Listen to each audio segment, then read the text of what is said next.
Welcome to Gabe's Cave. It's Marty, your host today, and I got a co-host with me, William Russell, the angry artist. What's up, William? What's going on, man? Thank you for having me. Well, thank you for being here. Normally, I would introduce you as my special guest, but you are special. Yeah, I'm a whole lot of special. A whole lot of special.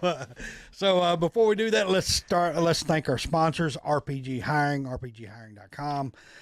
Without them, we would not have this show. Yep. I mean, they're the ones that pay all the artists, buy the banners, do the things that we get to do, go to cons. They pay for all that stuff. So that's pretty cool. So thank you, RPG. If you're looking for a new career, make sure you check them out, rpghiring.com. Speaking as someone who was in that world for a long time, that is one of the best places to ever work. Not necessarily like not per company, but just that environment. If you like working with people, like, dude, those career paths are awesome. Awesome.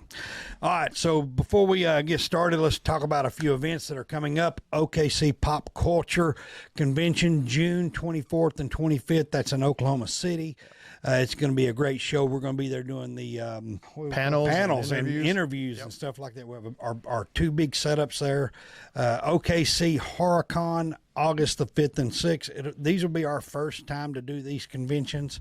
We're really excited about coming out and hanging out with everybody. So make sure if you're in those areas, we have a lot of friends on the OKC or the Oklahoma Comic Facebook page. Make sure you come out and see us, hang out with us. Hey, we can do some interviews, talk about the fun stuff about this industry. So make sure you do that.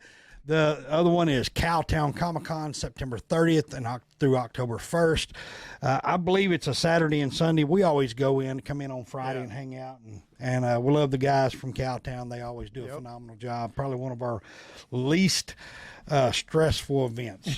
Just because we're friends with everybody and just love hanging out. The other thing that's great, and I'm always going to brag about Cowtown and Chris Hayes and McLean and all those guys that make Cowtown possible, because they're, for a lot of people that don't know, most Comic-Cons, they don't promote very heavily on the people that are there in every department. And that's something that Cowtown actually, prides themselves on. They equally promote everybody, whether you're an up and coming artist or whether you're a vet or whether you're an actor or a vendor. Vendors. They promote every single person that's going to be there. They do. And then the way they make every single person feel welcome, they meet and greet every single person that comes through the door, with the vendors and artists, etc. They actually walk to the tables and say hi. And I mean, dude, that's awesome. I mean, I've been to some that you don't even know who the promoter is. Yeah, I have no clue. No clue. Never seen them. So yeah, huge shout out to Cowtown. They're and if you're an artist or a vendor and you haven't done Cowtown, this is their 5th year. And they have grown tremendously every single year. And the other thing that makes them really cool, in my opinion, is they put the fans first. They have an extremely affordable fee for like getting in the door and stuff, because they know a lot of people are coming through with their full families. It's not just a single person or something like that. So they make it affordable, because their mindset, when I asked them why they do that, because they could easily charge $40 a person to get in the door and people will pay it because it's a good show. And I asked them why they do it for the lower cost. And they're like, well, the way we look at it is if we make it affordable for people to get in the door, they have more, money left on the bone to spend at the vendors and the artist tables. And so, yeah, it's a great show. If you guys aren't doing that show, you need to do it. And if you're not going as a fan, you definitely need to check it out. And we're going to sell stuff this year. Oh, nice. I'm gonna sell shirts. Ah, there you go. Shirts and hats and things. I need a Gabe Cade shirt, but I gotta have big boy size. We already talked. Y'all gotta get me. I can't be in that little boy section. I gotta grow mid section. I need like the big boy section. All right. So what we do next is, hey, won't you do us a favor? Won't you? We have this week's giveaway. Not you're the special guest this week. You're the Meet the Artist. That's right. But we have to give away somebody else's cards from last week. Okay. That's saying, so won't you do us a favor and go ahead and give those cards away? I need to do my little clickety click. Well, you got to do something. I got to do my little clickety click. And now you ready for this? Psych! Oh, gotcha. You're going to have to watch the whole episode. That's right. To figure out when we're going to give those away. We have so many people just come in, they watch where we give away, and then they leave. So Yeah. you just got to figure it out where we're going to give away. But we Could be are in the gonna middle. give. Could be at the end. Could be. Never know. But you got to watch and make sure. Well, I mean, the good thing about it is, you know, a lot of people don't know that. For those that don't know, like with YouTube and stuff, it is super important to watch the videos all the way through. Yep. It's not just, oh, let me catch the quick, you know, few seconds. So watch the video, turn it on in the background, let it play, and continue doing your house chores or whatever you're doing. And you know, like I said, then you'll get to hear who the winner is for last week's cards. That's right. And they were really good. Yeah, they were. You know, really every week has been really good. Yeah. I've watched some of the episodes, and the art that some of the artists are doing for the sketch cards are incredibly good. I mean, they're definitely coming with their best foot forward. They're not cutting corners or going, oh, it's just a sketch card, let me just throw something down. Like, they're treating it like they should, and they're giving out the quality that fans are going to appreciate. So. You know, we talk about the way cards are cards are made, and let me go ahead and tell you, the card industry is bigger and bigger, it seems like, today than it was back in the 90s. Oh yeah, no doubt. And with that being said, you think about how much a box of cards costs. You know, if you want a box of Marvel masterpieces or Masterworks. Yep. You want to look at the Star Wars Masterworks. You know, they're $300, $400, $500, $600, $700. Depends on, you know, the years. Yeah. And they just get higher and higher, and it's something that everybody collects. Yep. I look at you have 5 Star Wars figures right here, characters right here, and guess what? They're going to be given away. Yep. Not $300, not $400. Yeah, we pay the artists and stuff like that. But you know, not only do we pay the artists more, we try to do this. I mean, give you a little love, right? Yeah, I mean, and that's super important. I mean, whether you're a retailer doing retailer exclusives or whether you're doing sketch cards for companies, you know, it is kind of sad that a lot of people don't take the time to introduce the artist or share out the artist's work. You know, most of the time, a lot of times the artist is doing more of the promoting than the people that you did the work for, which is definitely really strange. But yeah, I love the fact you guys are doing the whole meet the artist thing, and it gives people a chance to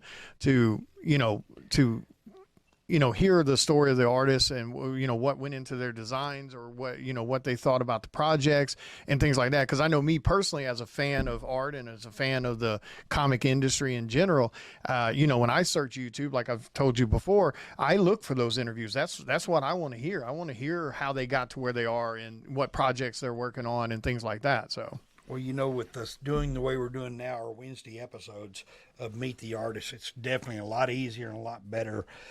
We feel like for the artists, because people can find them. Yeah, you know what I mean. And I don't know about you. I mean, we've turned a lot of card people, like companies, on to the artists that we've been showcasing for the last 4 years. And that also falls on the boat, like for viewers, you guys don't realize how much power you guys have as viewers, whether it's on Facebook, Instagram, or especially YouTube. Make sure you guys are subscribed to these channels that are taking time out of their day to do these things, because again, not everyone does it. And so make sure you're subscribed, make sure you're hitting the like button and the bell icon on YouTube, but also make sure you guys are sharing out the content. Again, whether it's an artist you follow or a creator in general, writer, penciler, whatever the case may be, or your favorite retailer, and so on. You know, when you see them post things on, YouTube, share it. When you see them post things on Facebook, share it. It's amazing how important that is and the power that fans have in their hands with that. So, William, what have you been up to before we start talking about your cards and stuff? I mean, you're always up to no good, but what good have you been doing? Well, let's see. I mean, as of this moment for this year already, I think I have, since January, I believe I have about 5 or 6 published covers already, from indie projects to retailer exclusives, things like that. We just dropped, I just did a cover for Merck Publishing for Top of the World Art and Collectibles as a retailer exclusive for the Miss Meow cover. That's going to probably be a sexy cover, won't it? Oh yeah, it's got a naughty nice cover to it. So yeah, it's definitely it's got a regular cover, and it's got, you got to have the naughty. We have a Gabe's Cave After Dark with Uncle Nasty on Thursday nights, and sometimes in there it's definitely after dark. Yeah, and I mean it's just part of the industry. Whether you're doing indie projects, Kickstarters, things like that. It's one of those things. You're going to have regular covers, you're going to have naughty covers, and that's fine. It is what it is, as long as it's in a tasteful manner, as far as I'm concerned. But yeah, I'm doing Comic-Con appearances, in-store signing events. This coming weekend, I've actually got to go to Huntsville, Alabama. I will be at Huntsville's Comic Expo next weekend. Then, like the following weekend, This will be gone. This won't be aired by then. But because you air what, Wednesday? We air on Wednesdays, but this will be next Wednesday. Oh, next Wednesday. Yeah. So Huntsville will already be over. Yeah. But that following weekend, the last weekend of the month, I will be at Pelican, in Louisiana, and then after that, it's Pelican, is that down like Baton Rouge? That is in Lafayette. Yeah, it might be. I'm so bad with remembering those things. I have to write it all down. Booked up. Yeah. I've got at least 2 Comic-Cons per month up until it'll run that way till about November. I usually don't do any cons in December, January. I try to kind of step away from it a little bit during those months. You always take a vacation. Yeah, I hadn't found that yet. Yeah, I was supposed to. I try to. I do try to do that. I try to get away for a few days. I'm a big mountains person, so I love going to Gatlinburg and Pigeon Forge for the Smokies, and I try to do that at least once a year. But like as of right now, I think I've had about 5 days off since last January. And so you're wanting to do a European trip with them. Yes. God, yes, I want to do it so bad. But see, you want to do a European trip and then go and visit shops. That's what I'd love to do. And to set up at shops. Well, even if it's just like a meet and greet, just kind of go in and introduce them to some of our indie creations, because I've got my own creator-owned IP, Psycho Sal. It's about a serial killer in New Orleans in the 1980s. And so that's the big thing that I've got going on right now. We just finished issue number 3 on Kickstarter that did extremely well. That goes to print actually, it probably went to print today or tomorrow, this Monday, Tuesday. But we're already, issue number 4 is already written. So I would love to be able to go visit some of those stores that probably have never heard of that or heard of me or any of these other indie projects that I've worked on. So I would love to be able to do that at some point, to go over there and just travel around to the different stores. Like I said, even if it's just to sit down and do a meet and greet. So here's what we need. We need help from all of our across the pond artists. We have a lot of artists that are across the pond. I'd love, whether we get it done, it'd probably be next year. But if we can get it done next year, here's what I would really like. I would like some of our artists that are across the pond to send us the information on their comic shops, maybe their website, the owner of the of the comic shop, if possible. And let's put together like a European trip. Yeah. I would say in France and London, those areas. For sure. Liverpool, all that area up in there, maybe even up to up towards Scotland. Yeah. But those trips are like 3-week trips. I'm gonna go. It's a long trip. Yeah, I really do like it, because a lot of you guys, sketch card artists and stuff, a lot of them tend to be from overseas also on some of the stuff. So that'd be awesome if they could reach out to the comic shops that they locally go to and that they frequent, that they have kind of like a camaraderie with the owner and stuff like that. If they could reach out to you guys, that would be insanely cool to just get together, 5 or 6 or 10, artists in general that could do that trip. And we all just, as sketch card artists, as published artists for companies, and just go from store to store as a group. What would be really That'd be cool? awesome. Star Wars Celebration is that's right. 2024 in London. Yep, that's right. If we could arrange it, start there. Well, go there as we probably wouldn't be guests. No. But we could go there. Yeah. And hang out with, because we got several Star Wars artists that'll be there, and we could go there and hang out with them And hey, man, maybe we could from there go to different just shows, hit the different stores. shops. Yeah, That'd just be cool. take 3 weeks and just go to the different shops and set up and just introduce ourselves to people. You know, bring some of our merch with us. You know, books we've done or whatever. Bring merchandise with you because a lot of them won't have our stuff. Right. But if you brought all your stuff with you, maybe they would let you do signings and everything at each of the shops that we go to. Yeah, I think they would. I mean, in my personal opinion, if you're a comic shop owner, and you know, whether you're U.S. based or you're outside the country, if you got people, artists, creators, etc., that are willing to travel to come to your shop to set up and you know and share their talents and whatnot with those fans that may not know who they are. In my personal opinion, if you're a shop owner and you don't allow that, or you're not part of that, you're losing some potential, you know, new fans, but also, like I said, just the camaraderie of it. I mean, this is supposed to be a community, and it's supposed to be, you know, a chance to promote one another and uplift. But like I said, the fans are what makes all of this possible. And the more interaction you can do where fans can come in and hang out and meet someone on a personal level, that's always going to be a good thing. Oh yeah, no doubt. No doubt at all. So there you go. All the over the pond artists Across the pond. Oh, we got to say across the pond. We call it across the pond.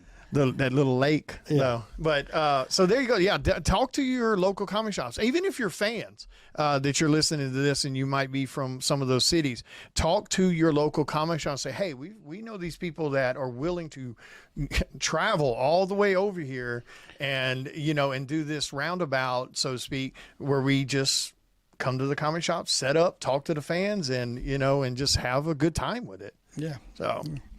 Well, let's talk about these cool cards that you did. I mean, you did 12 of them, or excuse me, you did 12 of them. No, 15 of them. 15, yeah. 15. We're going to give away 10 of them. Nice. The other 5, I can't tell you what we're going to do with them. All right. But 10 of them's going to be given away. I'm probably pretty sure that, you know, the other 5 will be given away in loot boxes. Yeah. Sometime throughout the history of Gabe's Cave. I think this one got lost, though. I think that one got lost or something. It looks kind of like I know somebody likes. Yeah, the bad who laughs. Bad who Every laughs. time I draw that dude, it's hard for me. Do you think we're going to get a horror movie of that one day? If we don't, DC would be, and I don't think it like I don't necessarily think he may make it to live action, but if they don't do an animated, it needs to be live action. I mean, really and truly, I'm happy either way, because if they don't do at least an animated Dark Knight's Metal movie, they have lost their dang mind. With CGI today, I'm telling you, they definitely could do it. We could make a dark metal. Yeah. I mean, a Bat Who Laughs horror movie. Yeah, I mean they could, but it's just DC. Well, they got the black. DC they got the black series. I'm a big DC fan, but their movie department, they're hurting. They got to figure themselves out. I think they're going. I think it's fixing to get better. I think so too. I mean, a lot of people are fussing about it, complaining about it. Sorry to get sidetracked, but some people are definitely, you know, scared and you know, James Gunn may not can do it. I don't know. I'm going to give them the benefit of the doubt, because I mean, I've said it all along. They should have been following Marvel's footsteps from the get-go. I mean, that was kind of silly to me when you have someone who showed you exactly how to do it and to be successful. All you had to do is just kind of redo that formula. But, you know, sadly, we did have somebody at Warner Brothers. I can't remember the guy's name, but that Warner Brothers exec that was in charge, he was very hands-on, very demanding about what he wanted done. And he still had this weird mentality that comic movies is a fad. And, you know, and I mean, I would say that after watching 10 years of Marvel show you how to do it, it's not a fad.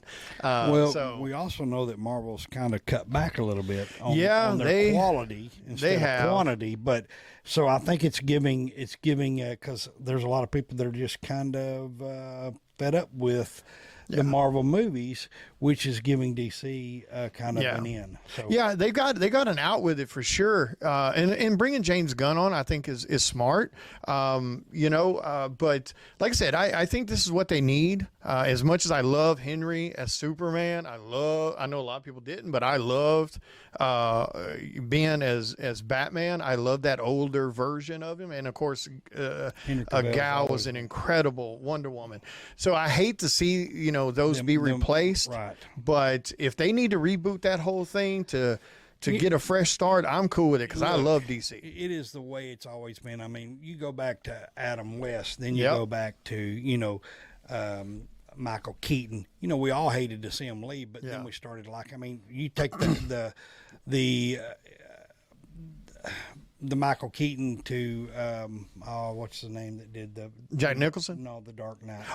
Christian Bale. Yeah. Christian Bale. Anyway, so it always, no matter what,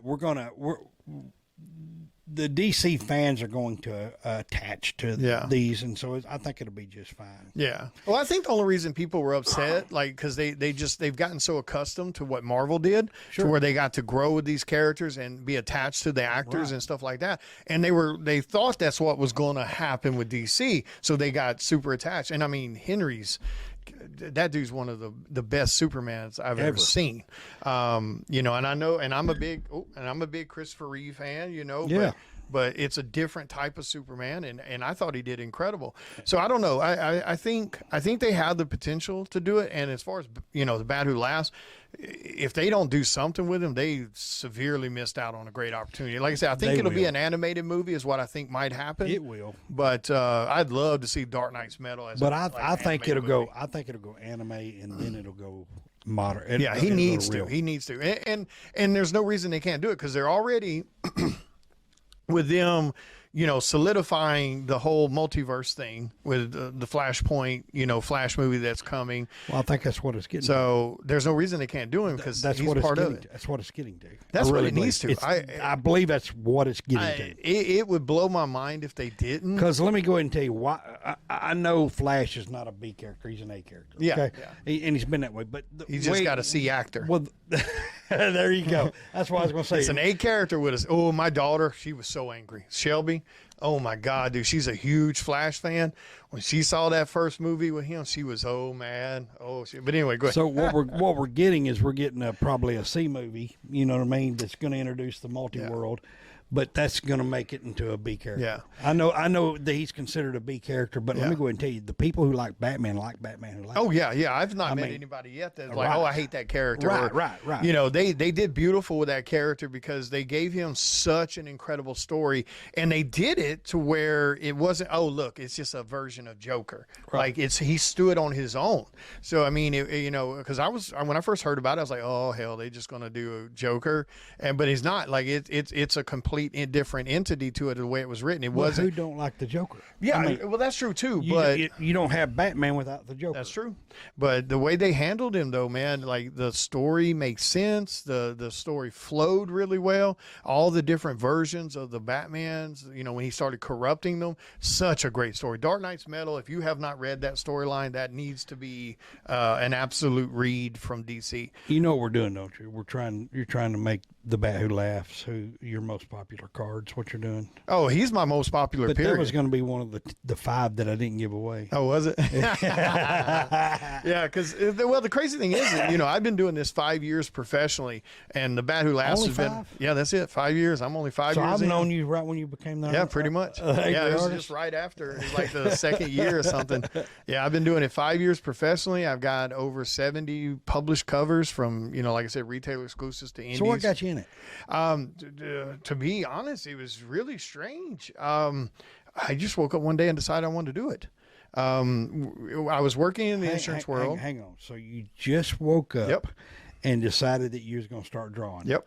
No, you drew before that. Oh, right? yeah. I'm talking about I wanted to do it professionally. Yeah. So did you go to Comic-Cons when you were? Because here's the thing: you don't just wake up and say, "Hey, I'm going to be an artist," and you. I mean, so how did you? Because let's say 5 years ago when that happened, did you attend a Comic-Con?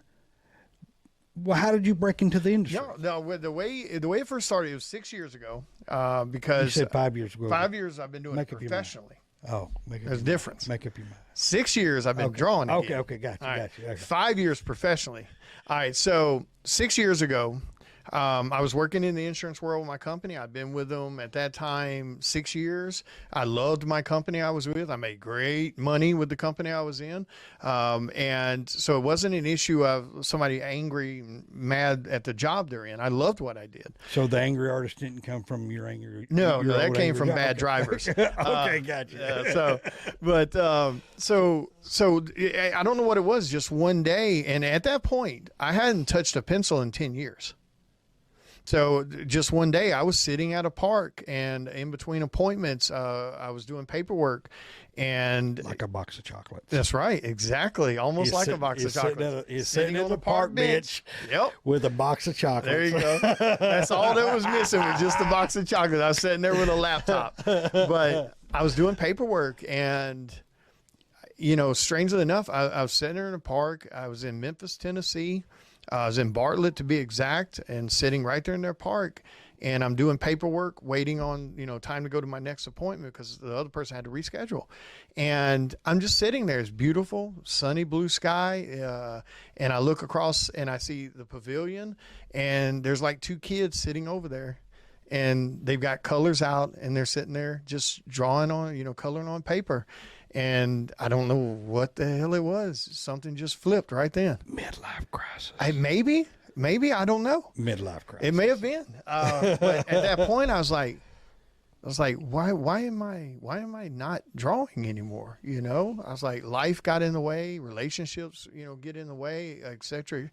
So like normal people, and I was sitting there going, there's social media now, there's Facebook, there's Instagram, there's all these different avenues. I was like, I want to draw again. So I got up right then.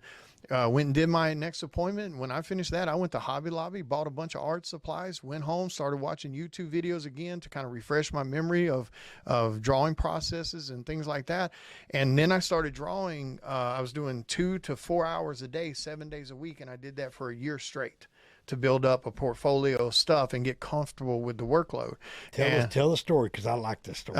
Which one? Talking about the Jim Lee story. Yeah. And that was one of the things that, I was sitting back and I was going, how do I make time to do it?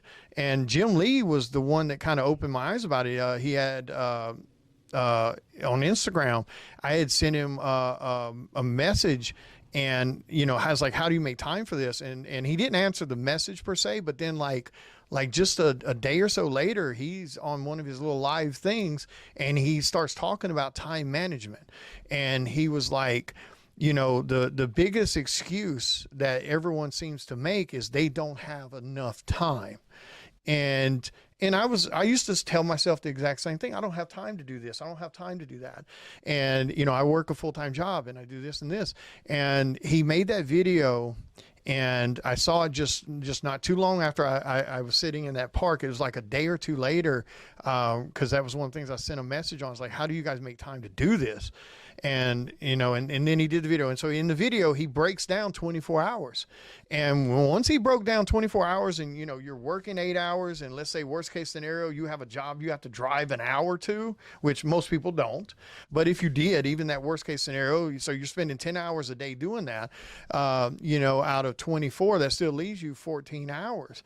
And then let's say you sleep 6 to 8 hours of that, and then let's say you take an hour or two a night to spend with your family doing chores around the house or movie time or dinner, which most people don't do. But let's say you did that every single night. He was like, at the end of the day, you have 2 to 3 hours every single day that you could be doing something to better yourself, whether it's music or art or whatever it is, learning a new trade.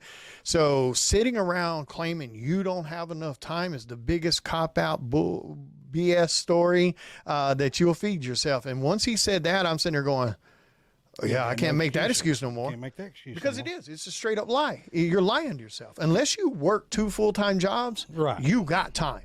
Because think about how many times you sat and played the PS, whatever, or the Xbox, or you're flipping channels on. You waste so much time every single day. That's if you got talent at all to draw. I mean, but it's a like skill me, you can learn.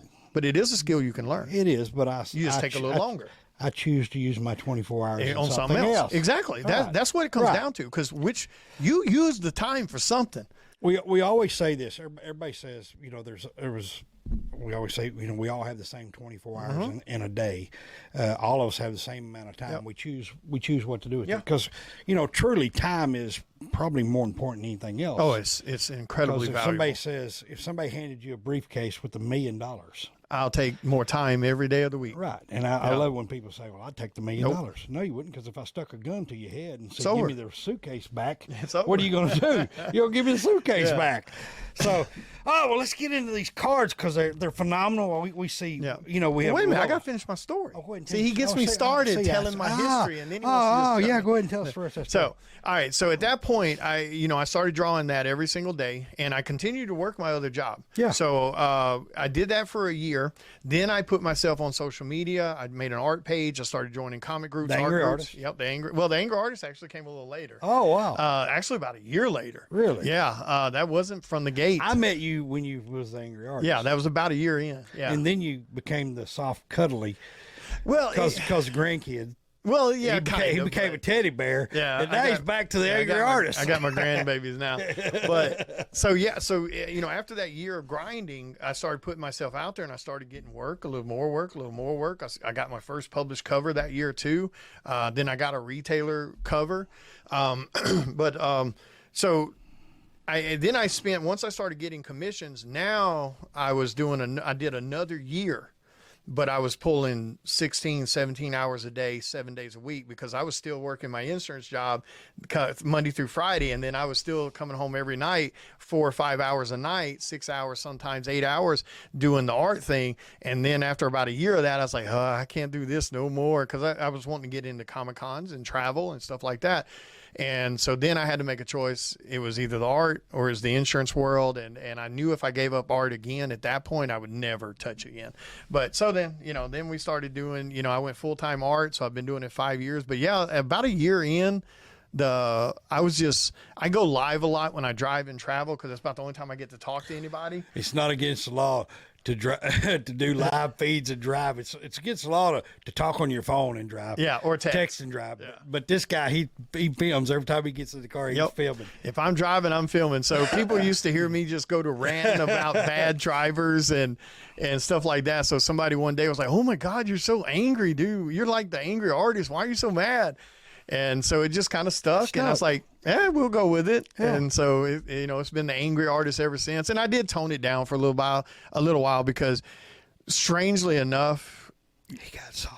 Well, it's not this. It's not just that. Dead pullover would tell you got soft. Have you ever seen an interview? He can interview you really good. Yeah. I won't go into those. I won't want those bad. I'm trying to debate whether I want to walk out. You look at him right now. He's got his head smirked at you right now. He's laughing at you what he's doing.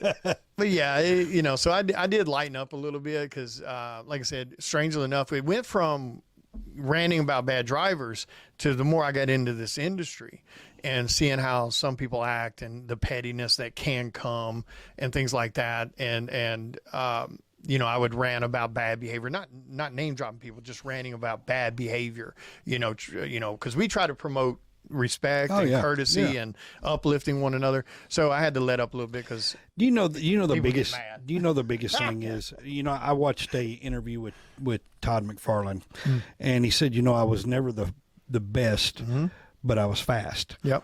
And I'll say this, I've seen a lot of really good artists that are slow, okay, that take on more commission than they can actually do. Yeah.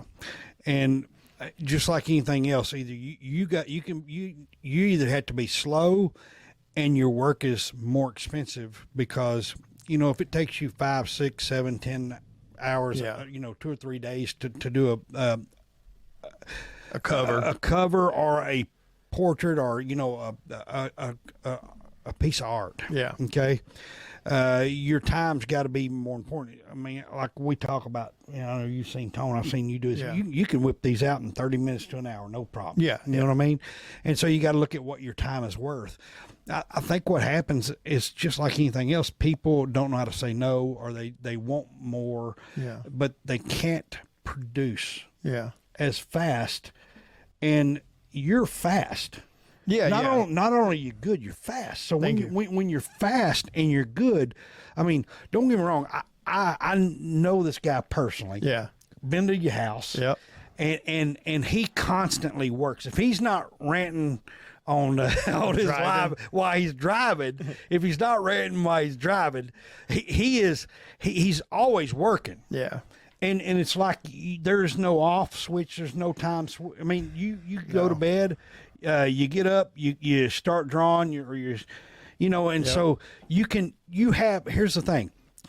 You probably spend at least 10 to 12 hours a day, if not more, working. Even if you're sitting there watching TV, you're still sitting at I've seen your desk, or it used to be. Right there by your TV. Yeah, my art desk is right there. I've got one in the office. I got one in the living room. So I'll turn the TV on, let music play, or I'll a movie in the background or something. But yeah, I mean, and a lot of people don't realize that you do have to be fast, but you have to try to do quality work too. And all that comes with just time and experience for sure. You got some people out that are just, I'm not the best artist. There's so many people way more talented than me, but I try to get the work done quality, and I try to get it out there fast, meet deadlines and things like that. Rob Liefeld's not. Well, yeah, that's what I'm saying. There's a space for everybody. It doesn't, there's a fan for every type of art. So I tell young people this all the time. I'm not good enough. No, put your art out there. Somebody's going to love it. But yeah, I mean, a lot of people don't realize the time that goes into it, especially when you do everything yourself. I usually roll out of bed around 6:30, 7 a.m. in the morning. I'm answering emails and PMs to fans or retailers or whatever. Then I, grab a quick breakfast or something. I sit down at the art desk and I start working on stuff. I pack stuff that has to go to the post office, and you get on Facebook Live. Yeah, get on Facebook Live while I'm driving and talk about upcoming events and things like that. I will say this about you. I will say, since I've known you, and that's been probably 5 years now, probably, I will say this. You believe your name, and this is the way I am too. Your name is everything in the industry. Oh, yeah. And one way to ruin your name in this industry is take on commissions and can't follow through. Yep. Or ghost fans. Retailers. Yeah. And we have a lot of and I know in the past you've even been because you do your work, and I'm gonna commend you on that, because not only that, here's the reason why I'm saying this, because even though you're considered the angry artist, and you rant sometimes and things like that, and I understand that completely. Yeah. But one thing that I can say is if you take a commission, it's going to get done. Yeah. I don't try to drag it out. And don't get me wrong, it's a scary. Like, I cap my commission list. I know. I open my commission list twice a year. So January the 1st and July the 1st, and no, June the 1st. July 1st. July 1st. January 1st, July. Yeah, I'm getting old, but yeah, I do, and I only have like 30 to 40 spots on my commission list, and that's it. Once it's full, it's full. It don't open back up, because you spend most of your time making sure your covers get taken care of. Because I still have to do Comic-Con appearances. I still have to do in-store signing events. I still have to do retailer covers and indie covers and things like that. So I try not, because it is a scary thing that when people are wanting to give you money and do work with you, and you have to tell them no, because art is a spontaneous buy. You got some people that'll wait on you. Oh, yeah. But the majority of people, they come to you and they go, "Hey, man, I love your art. I need you to do this piece for me. Can you get to it?" Like, "Oh, man, I'm so sorry. My commission list is full right now, but check back with me on so-and-so date, and I'll get you in." A lot of people aren't going to wait. They're just going to go to the next artist. So is there that chance you're going to lose money by doing that? Oh, hell yeah. Yeah, but William, you're safe. I mean, when you sit here and tell the, because this is about promoting you, okay? So here's what I'm going to say. I know you have because you always tell me, so I know this. Your commission opening is January 1st and July 1st. Yeah. But when you take on commissions, it ain't going to be a year down the road before they get them. No. And now, don't get me wrong, it can happen, but it don't happen often. It don't happen often, because I know you personally. Yeah. And you may rub some people wrong, but you know what? They'll get over it. You're real. You're real. Yeah, you're real as can be. Yeah, you know what I mean. And I will. And there's no doubt about it. I tend to be opinionated. I tend to have strong beliefs on what I feel. It's okay. Yeah, it is. Like, anybody that has that, stand your ground. I mean, be a good person. Be respectful. Uplift one another. Promote. Help each other out. That's the way it's supposed to be in this industry. A lot of people, they love to talk that talk. about community and brotherhood and love and helping. But when it's time to walk it, it's amazing how lonely that road can be, because so many people they're scared to rock the boat. And, and sadly I do rock the boat sometimes, but it's like I tell people, if you get mad at me, right. Yeah. You got to hustle. I mean, you got to, one or two ways in this industry, especially, if you're coming in late game, like I did, I've been in it 5 years and I'm 46 now. Yeah. So, but let's talk about this. Cause here's what a lot of people, and I know we're talking about, we're meeting you, but yeah. People are going to know who you are. And that's the key to me. I want to, who am I dealing with? I will say this, you're one of the biggest hustlers. And I ain't talking about hustle people. Yeah, you're talking about grinder. You are a grinder. We call it hustle. Okay, yeah. It's the hustle from your old industry, from the insurance industry. You were a hustler. You hustle here. I've hustled all my life. Yeah, I've been a hustler all my life. And when I say that, we grind. Yeah. Okay. Yeah. And so that's really why I think I've really liked you from the get go. And well, not from the get go. We didn't like each other at first, but I made him mad. Yeah, it was surprising. Like he thought he was being funny, but that's another one of those things. Like a lot of people don't realize how often we get people in our PMs trying to be, trying to tell us how to do this and do that. But that's a whole different story. But it's funny. But the thing about hustling, this is what I'm saying. I go back to Todd McFarland's deal. He was a grinder. Yep. Okay. And still today, he probably isn't everybody's favorite. No, okay? No, he's not. And I'm sure he rubs people wrong. But one thing, when I tell people that you're a hustler, in my professional industry, I am, some people might think that I'm arrogant. Yeah. Okay. But I'm confident. Yeah. You are admitted that you're not the best artist, right? Yeah. But nobody's going to outgrind me. There you go. It ain't happening. You know what I did? You know what I used to say? The exact same thing. You're not going to outwork me. And that's how I've gotten to where I'm at today. Yeah. Same thing with you. You short 5 years. Yeah. Yeah. I mean, or 6 years. It's really a short 5 years since you've been professionally in the industry. I mean, and you're doing covers after covers after covers after covers. Yep. I mean, and I'm gonna go ahead and tell you, the time will come where I've seen, people like yourself that are aggressive, that are hustlers, that are confident. Yeah. I don't call you arrogant. I call you confident. Yeah. I mean, you got to have a level of, look, I know I can do this and I know I can get it done. And I've worked hurt. I've worked sick. I've worked, just straight up flat out exhausted, but that's what you got to do. I've got an addictive personality, so that also helps with what I do. I don't do online gaming. I don't drink. I don't do any of that other stuff. So my time goes, all that addictive personality goes straight into my work, because nobody makes me work the hours I work. And I mean, even now, 5 years in, I mean, I'm still doing, 12, 14 hours a day again, because you're doing all your own promoting, you're doing all your own work, you're doing all your own shipping, you're doing all your own booking, etc. So that's why it turns into those long days, and it's usually 6 days a week, if not 7 in a lot of cases. But you don't put yourself in a losing situation. No, I can't stand the idea of unhappy fans. When you limit your commission, open for commissions, when you limit that like you've done in the past, you don't set yourself up for failure, because a lot of people take on too much and it gives them a bad rap. Yeah, because like I said, they know that that's a spontaneous buy, so they're scared to cap that list, right? Because they're terrified that that person won't come back, or whatever. And it happens. I mean, it just is what it is. But you also end up with more loyal fans because they know they can get some. And don't get me wrong, because of my travel, because of my workload and things like that, even though I cap my commission list, you could be on my commission list for as low as 3 months, 2 months, or as much as 6 months, 8 months. I mean, it can happen depending on, because it all falls down to where you are on the commission list. Right. Like if you roll in at spot 30 and that commission list just happens to have a bunch of full body, full background, full color pieces, I'm going to go and get on right now for 2029.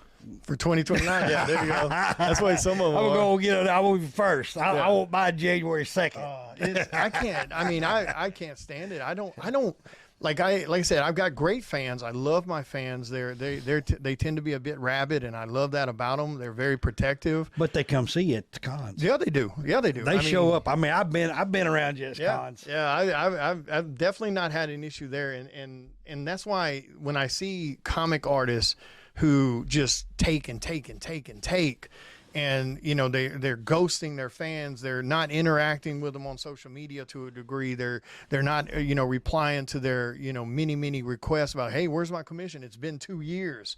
Look, I'm gonna give you guys a piece of advice, friendly advice on this one. I get commissions from artists, and I've got a line in the sand.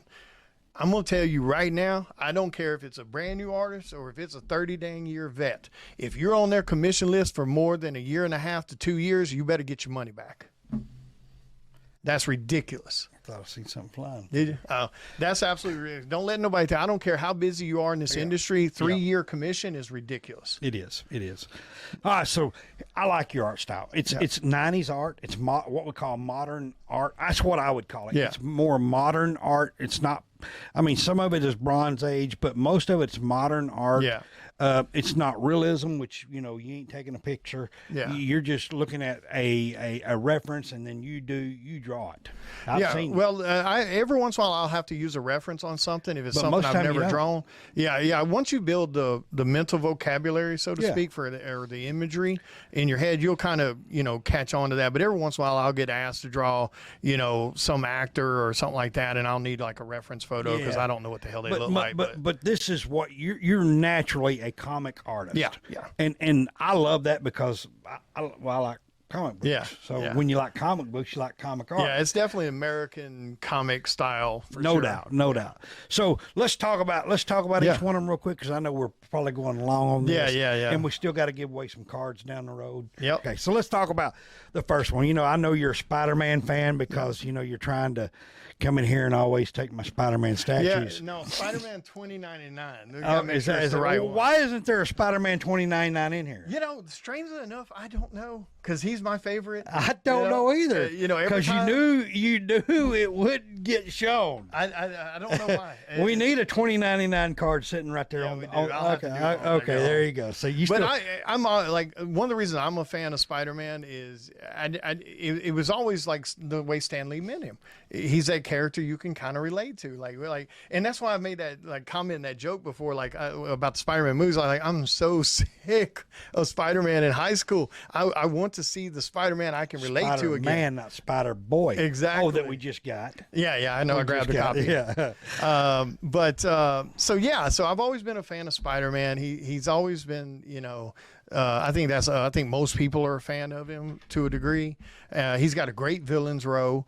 Now not as good as the DC villains row, but as Batman's, but still it's a pretty good one. But yeah, and he's always going to be a popular one. So I definitely had to put him on one of the sketch cards. All right, we got Storm. Yep. Why'd you pick Storm? Oh, I had to. Storm's awesome. Okay. I think Storm, for the X-Men in general or comics in general, I think Storm is probably one of the most underused characters. She's got she's got a great look. She's got a cool concept with her powers and stuff like that. For me, I think she's as underused as like Doctor Doom is. I think there's a lot more potential that could be done with that character. I like her way more than I do like Jean Grey. Yeah. And don't get me wrong, Phoenix is a great character in general too, with Jean Grey, but I don't know. Storm is so highly unused. You got Mando and Grogu. Oh yeah, you had to do that one. Cad Bane. We've been seeing a couple of Cad Banes. Really cool. Yeah, you got Obi-Wan. Yep. I mean, when Obi-Wan they casted Ewan McGregor. It was kind of hard to see Alec Guinness replaced, but he has really done a phenomenal job. I thought Ewan did a great job. Don't get me wrong, I got my my irritations with the older movies, but not really with his character or anything like that. I think he did a great job, and the Obi-Wan series I thought was incredible. If you haven't watched that, definitely make sure you go watch it, because especially that last episode. The last oh my God, the last few ones, even Andor. Obi-Wan was really good. All of it, Yeah, yeah, I was super impressed. So we're looking at Ahsoka. Yeah, And then you got Vader. Yep. And all right, so that Vader kind of reminds me of is that the Clone Wars? No, he wasn't in the Clone Wars. He was, but it was like the very last episode, I believe. Okay. Spoiler, sorry. I haven't seen. Well, the if you Clone haven't Wars. watched it by now, that's your own fault. But that's Which I'm trying to watch it. I'm not even all the way through it yet. But I do know he's like in the last episode. so I haven't got to see Bad Batch or any of that. I haven't watched those yet because either. they said you have to watch Clone Wars Yep, first. that's why I'm trying. And I ain't gonna lie. Sorry, Star Wars guys. I'm a Star Wars fan, but that Clone Wars is hard to watch. It is very hard. It to watch. drags. Now they claim the last like 3 seasons it makes up for it, so I'm hoping. I'm hoping to because I started it and I could not finish the first I'm on season. my 3rd try, Yeah. Well, so we'll see. you got Red Hood, Yep. and then you got Flash, Had to do Flash. That's Shelby's favorite character. So Wolverine. Oh, yeah, he's one of my Wolverine, favorites.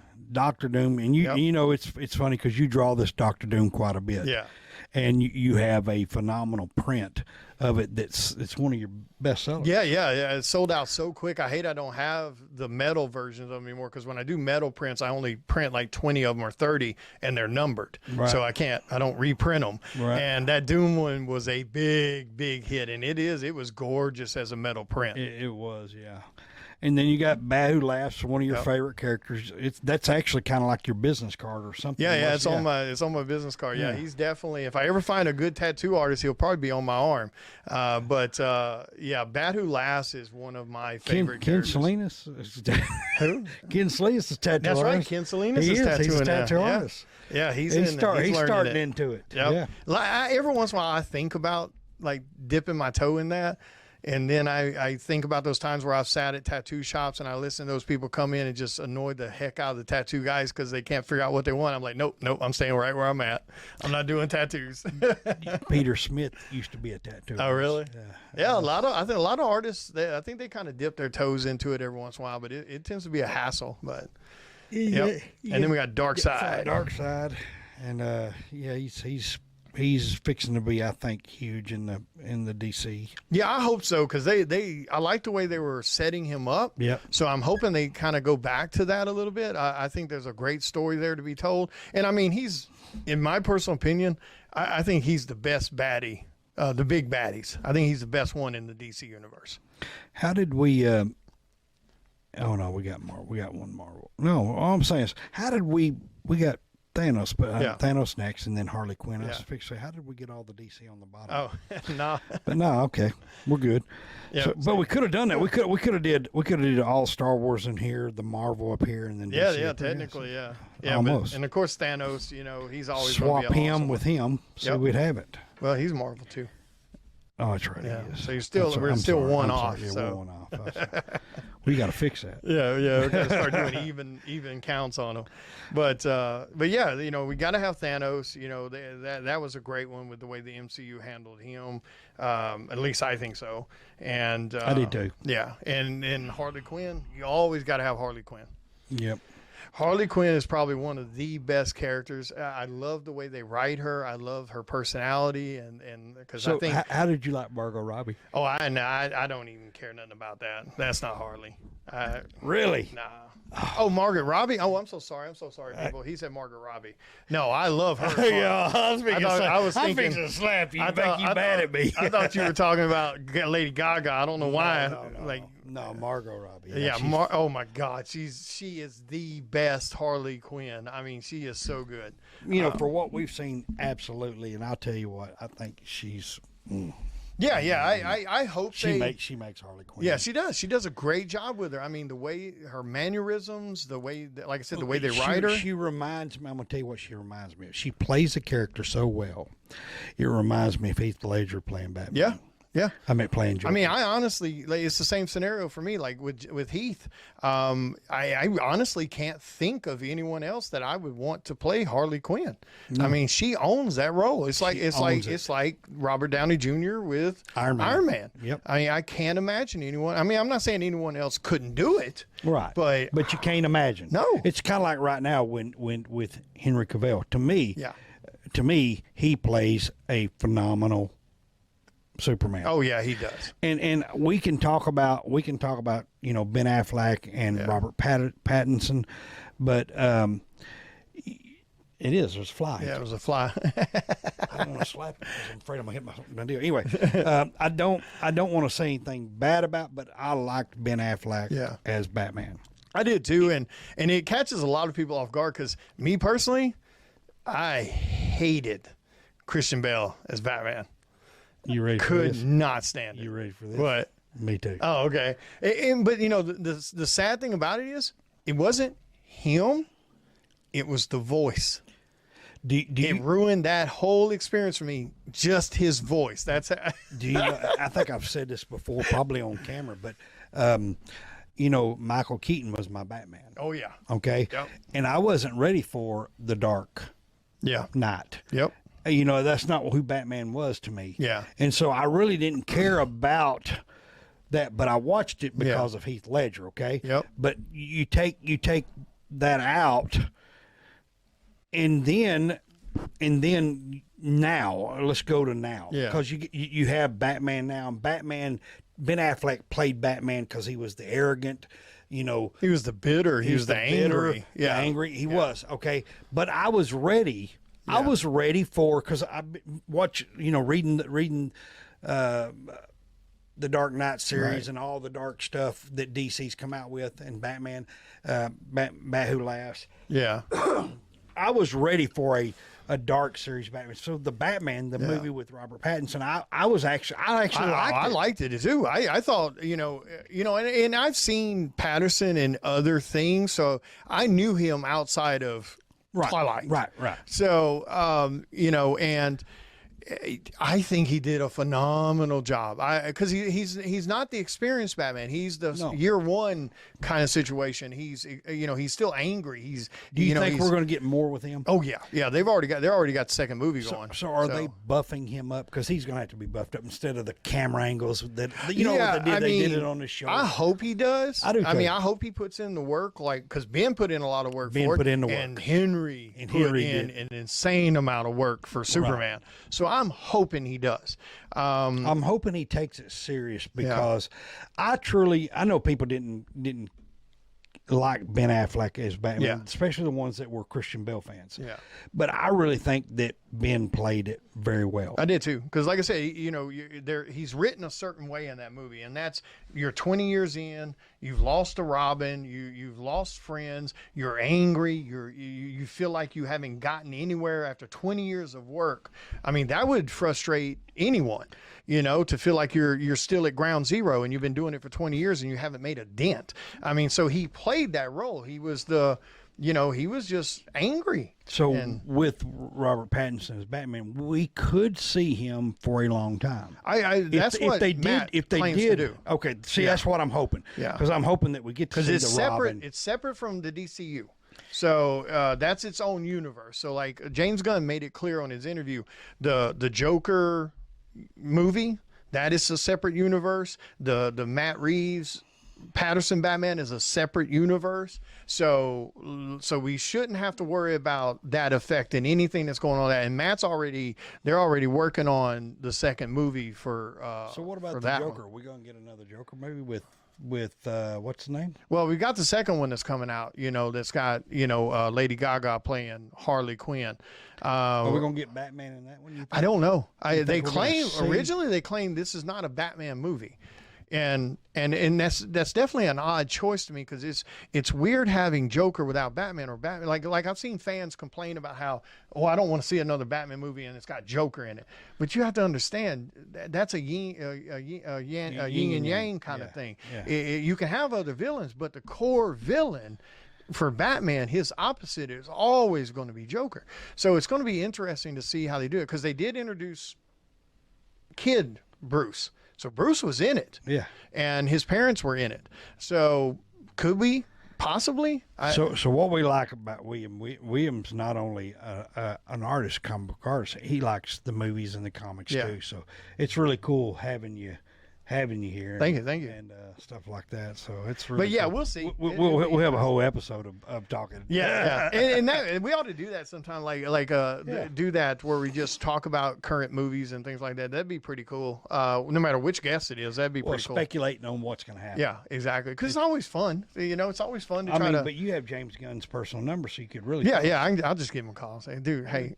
Give him a call. Yeah. Ask him what the plans are, and let him know. Give him a call. Ask him what the plans are, and let them know that we need to know. Leak it out there, buddy. Gabe needs to leak it out there. We need the inside scoop. We need the inside scoop. So James, there you go. You need to reach out to Gabe's Cave and give them some insider stuff. He's probably going to watch it tomorrow. Yeah, probably. I mean, you never know. I'm all right. gonna send him the link. We still have something to do. Yeah. We got to give away a card. Do we really want to give away cards yet? I think they hung around long enough.